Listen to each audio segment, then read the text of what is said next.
The county worker arrested for stealing money on the job and stealing his co-workers' social security numbers has a long criminal history, really long.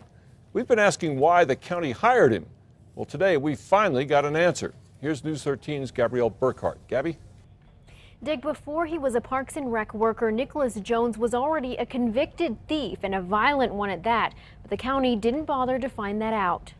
When Bernalillo County caught on last week that Parks and Rec assistant manager Nicholas Jones was stealing thousands of dollars, his bosses say they were surprised. Everyone says he was just a model employee. Everybody loved him. He was awesome, a rising star. But the model employee's record doesn't portray a model citizen. Before he was hired in 2009, he'd had a string of arrests and pled guilty to armed robbery with a deadly weapon, several shoplifting charges, car theft, domestic violence, and he's been accused of embezzlement. Jones was hired on initially as a temporary groundskeeper, and the county says it didn't do background checks on temps at the time.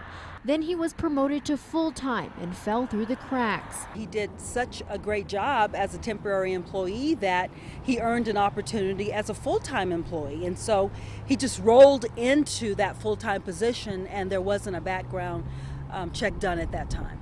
Jones was arrested last week after deputies say he stole a county car and company gas cards, then racked up 123 charges for gas totaling about $6,500.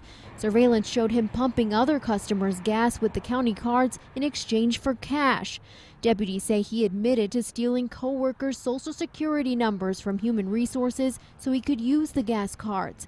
A county employee told deputies Jones had recently become disgruntled due to being passed over for another promotion. I think the people that worked with him are really disappointed and really troubled by what's happened because he was such a great employee. A county worker told deputies Jones had been a heavy heroin user in the past. County officials say as of 2011, they do background checks on all applicants and volunteers, even if they're promoted from within. Dick, back to you. Okay, Gabby, Jones has been fired and the county has changed its gas card policy. Now, workers can only use them at the county's fueling stations.